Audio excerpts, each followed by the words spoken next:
Hola, muy buen día tengan todos ustedes. Me voy a permitirme presentar. Soy el doctor José Guadalupe Arias Bustos.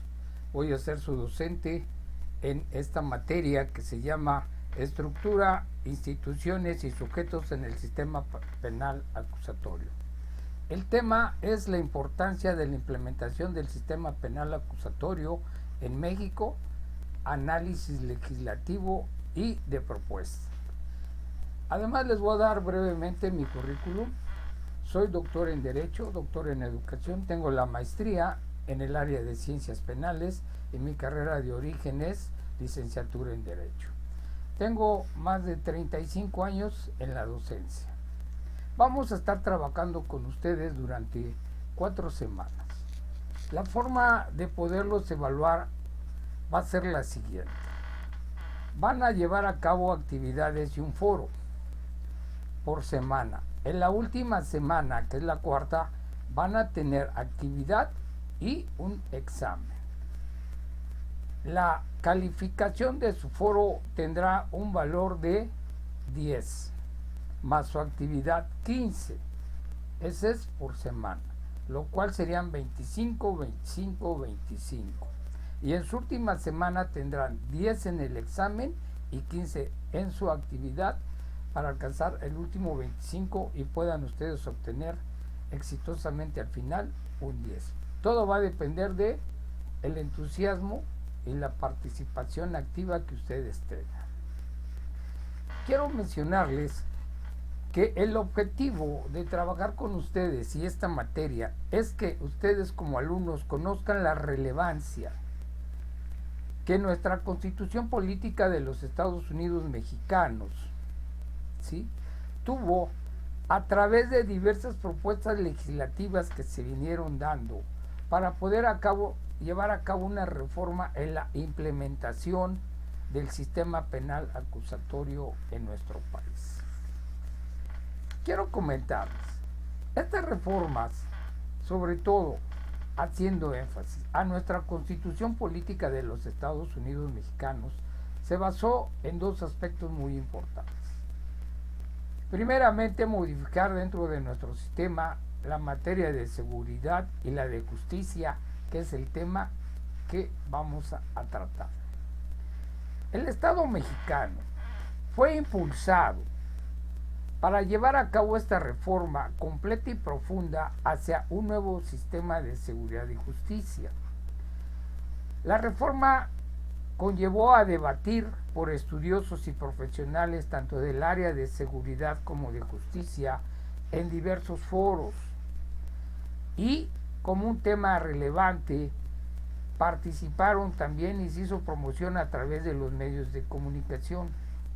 Nuestro poder legislativo tuvo esa discusión a través de la iniciativa que fue enviada por el entonces presidente Felipe Calderón y dentro de esas propuestas los propios legisladores previamente con pláticas también con el Poder Judicial de la Federación, bueno, pues ellos decidieron aprobar por una amplia mayoría de todos los partidos que la componen y poder llevar a cabo así en el año 2008, en el mes de marzo, para que después esta fuera ratificada por lo menos por 16 congresos locales para que se pudiera poner en marcha y entrar en vigor.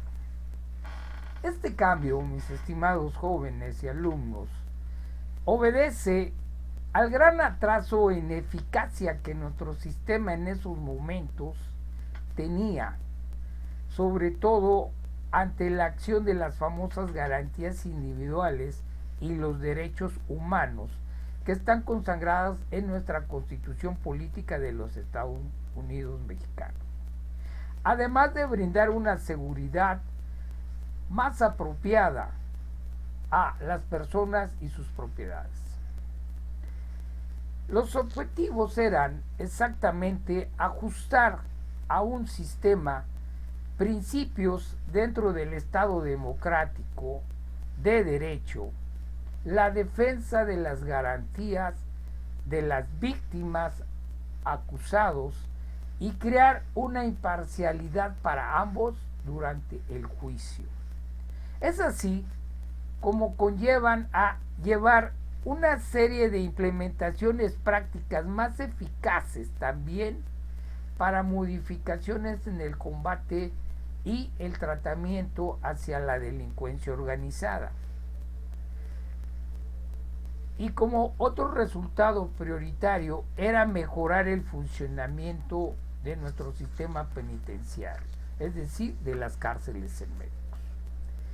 Por eso era preciso adaptar a nuestras leyes penales y adecuarnos a los diversos compromisos internacionales que nuestro país ya había adquirido a través de la firma de tratados internacionales. A nosotros nos conlleva a reflexionar como abogados que la justicia se eleva a ese rango constitucional en una manera más explícita, porque empezamos a tener cambios en ciertos preceptos. En estos cambios motivados empezamos a ver que cambiamos el término de presunto responsable hacia la presunción de inocencia. También se buscó que en ese México de ese momento los fiscales buscaran realmente conseguir el castigo del acusado, es decir, que impere realmente la justicia y sobre todo que los juicios tomaran el carácter de públicos. Se trabajan 9 reglas básicas para que el acusado pueda enfrentar su proceso también en una libertad. Y además existiera la opción de buscar la conciliación y, escuchen bien, la reparación del daño. Esto conlleva a que nuestras garantías individuales se colocan exactamente en el centro de ese proceso penal. La presunción de inocencia es uno de los principales principios que se van a marcar claramente en la Constitución, y esta reforma se convierte en una reforma garantista. La investigación se busca que sea ágil y efectiva, logrando la reparación del daño, la protección ante posibles represalias que pueda efectuar un acusado, y en el juicio que se pueda participar directamente y hacer valer los derechos, así como poder impugnar las resoluciones en el momento. Para el acusado hay un cambio importante, porque él tendrá garantías para una defensa más plena, es decir, enfrentar el proceso en igualdad de condiciones como parte acusadora para poder argumentar y representar pruebas acompañado de un abogado y en presencia física de un juez. En otro aspecto relevante, esta reforma va a fortalecer en nuestra Constitución un régimen especial para el trato y manejo de la delincuencia organizada. Asimismo, se plantea en este proceso legislativo evitar más abusos después de dictarse una sentencia, y crean una nueva figura, un juez que vigile y controle la ejecución de la sentencia, es decir, aquel juez que se haga cargo de controlar en las cárceles a los sentenciados y ver que cumplan y compurguen la pena debidamente y su tratamiento. Esa función o esa atribución correspondía al Poder Ejecutivo plenamente, y con reformas en nuestro artículo 21 constitucional se crea esta situación para esto. Y en el 22, los procesados en la delincuencia organizada, considerados seres de alta peligrosidad, siempre deberán ser recluidos con estas reformas en instalaciones de alta seguridad. Parte de lo que se busca en este régimen de transición y coexistencia entre un viejo sistema ya muy manipulado y un nuevo sistema, se plantea un plazo de 8 años, 2008 a 2016, para poder crear estos acuerdos y capacidades de orden de gobierno. Se van a destinar recursos especiales para formar a todos los nuevos operadores que tendrán que ver con el sistema de seguridad y de justicia penal. Se van a construir salas y otro tipo de instalaciones para que empiecen a funcionar tribunales especializados para los llamados juicios orales y adecuar todos los programas de estudio de derecho en materia penal en nuestras instituciones superiores. ¿En qué consiste realmente esta reforma en una forma particular? Por disposición constitucional y explícita, recuerden, lo primero que se resalta es que toda persona que sea acusada de algún delito se le tendrá como inocente hasta que no se pruebe lo contrario. Es decir, si el juez al final del procedimiento dictamina que es culpable y dicta sentencia de culpabilidad, se le considera realmente a partir de ese momento culpable de la conducta que se le señaló, que se le imputó. También desde el momento que una persona es detenida y puesta a disposición de un juez, esa persona inculpada se le va a informar como una garantía del delito que se le acusa y cuáles son esos derechos que la propia Constitución Política de los Estados Unidos mexicanos le otorga, y después la ley que se va a crear, que es el Código Nacional de Procedimientos Penales, que también es explícita en los derechos para el imputado. Inclusive se remarca el derecho de guardar silencio, porque después no podrá ser usado en su contra. Fíjense bien cómo hay ciertos cambios trascendentales a lo que vivíamos en el sistema mixto. Otro de las acciones es poder acelerar esa acción de justicia y crear un nuevo juez que se le denomina juez de control, el cual deberá en una forma inmediata resolver por medio más rápido y solicitudes que haga el propio Ministerio Público a través de medidas cautelares, otra acción nueva, o precautorias, y además las técnicas de investigación que también sufren modificaciones, siempre respetando las garantías tanto de la víctima como del acusado. Toda comunicación entre jueces de control, Ministerio Público y otras autoridades se deberá llevar un registro irrestricto y preciso. El juez de control radicará toda acción dentro del distrito que le corresponda. Para iniciar un procedimiento penal, antes hablábamos que era preámbulo la averiguación previa.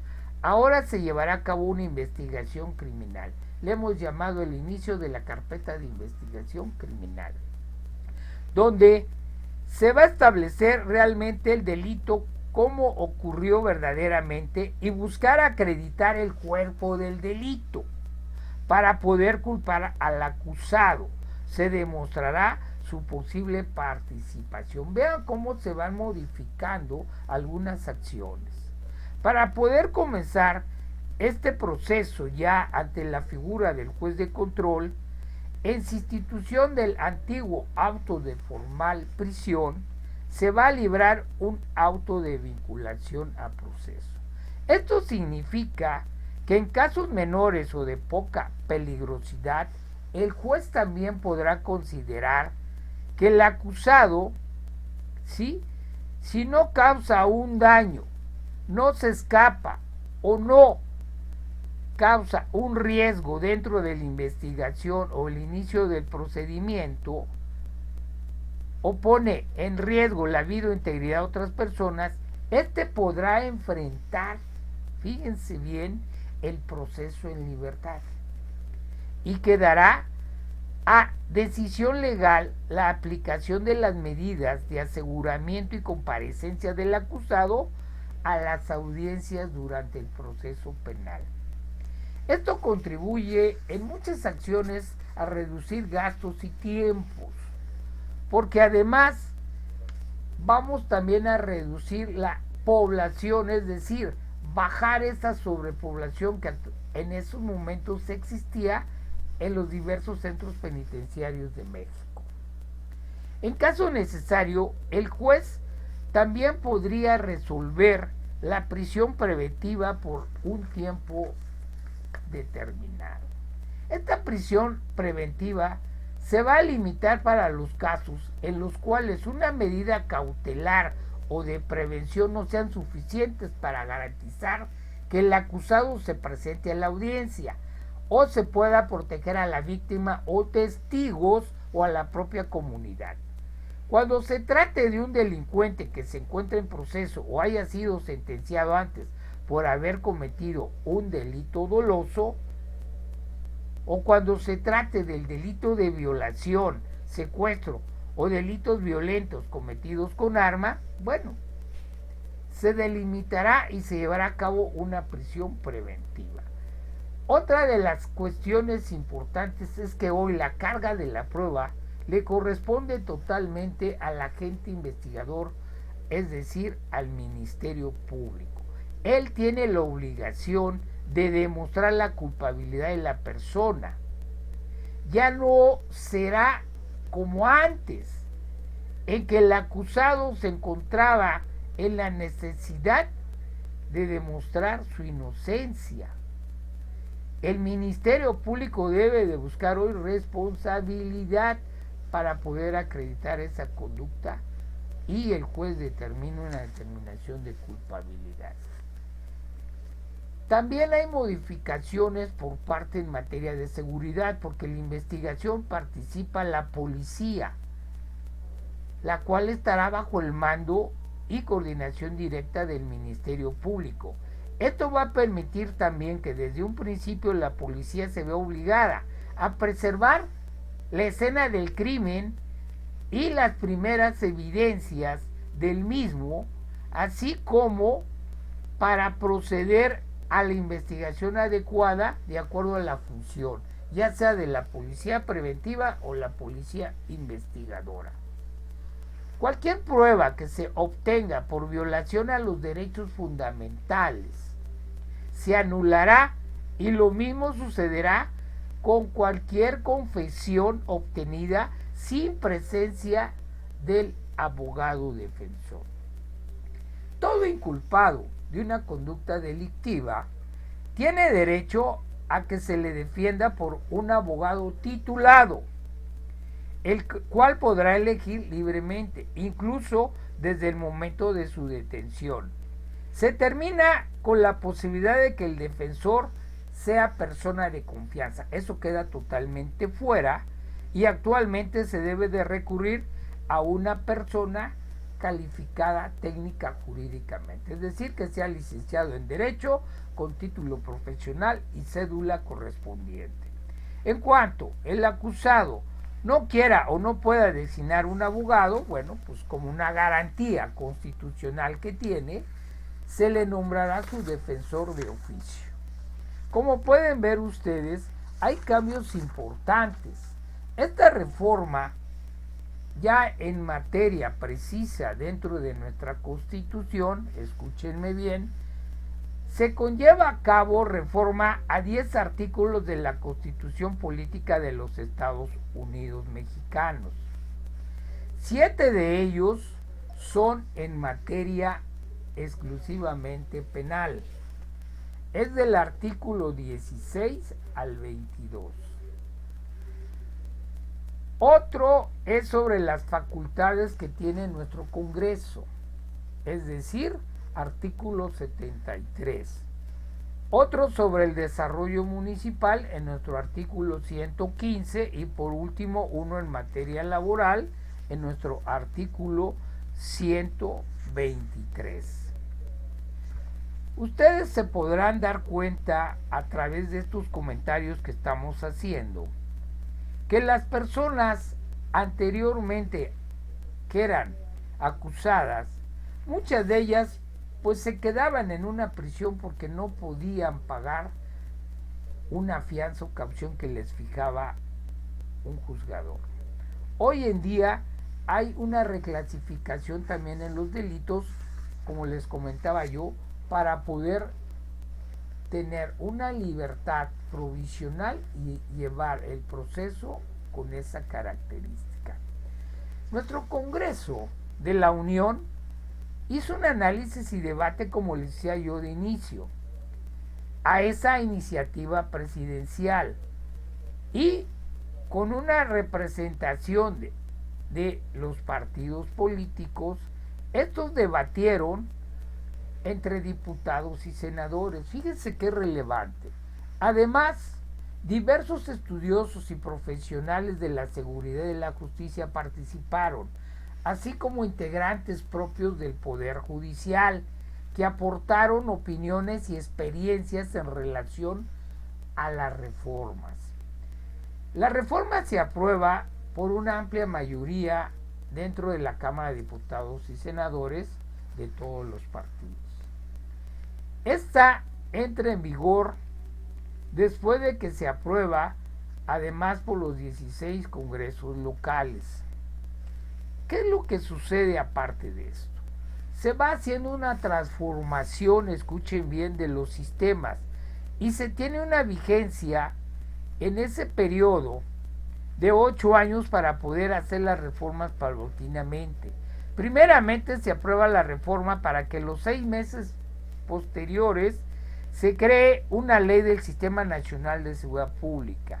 Al año se creen leyes que establezcan los sistemas estatales de seguridad pública. Se establecen 3 años para la reforma en las cárceles, es decir, nuestro sistema penitenciario. Se destinan recursos para capacitar a todos los operadores del sistema de seguridad y justicia penal para construir y adaptar además instalaciones necesarias para los llamados juicios orales. Y sobre todo, algo también muy relevante, esa actualización que se empieza a dar en los diversos programas de estudio de derecho penal en todas nuestras leyes. Como una parte final de esta plática, les voy a mencionar que dentro de las reformas y los artículos que se reforman está el 16, 17, 18, 19, 20, 21, 22, que se refieren a la materia penal. El 73 con las atribuciones de nuestro Congreso, 115 en materia municipal y 123 en materia laboral. Sobre el transcurso de nuestra materia y durante las 4 semanas vamos a ir desglosando en forma más particular estos cambios tan importantes que se vinieron a producir en el sistema penal en nuestro país y que, bueno, hoy ustedes ya los están viviendo y que se han dado cuenta que ha causado realmente un gran movimiento, porque tanto todas las personas que trabajan al exterior, tanto del Poder Judicial como de Procuración de Justicia, también se han visto en la necesidad de capacitarse y aprender sobre esas reformas. ¿Por qué? Porque hoy usamos totalmente la oralidad, la presencia física ante un juez que físicamente está presidiendo la audiencia. Yo les sugiero empiecen a ver estas reformas en su Constitución Política de los Estados Unidos Mexicanos y también empiecen a analizar el Código Nacional de Procedimientos Penales para que vayan captando más ese objeto que conllevó a nuestro país a esta reforma, buscando garantizar más y una igualdad entre el inculpado y la víctima u ofendido. Les agradezco mucho su atención, estoy a sus órdenes Nos vemos en la siguiente plática clase. Que tengan un excelente día. Muchísimas gracias. Hasta luego.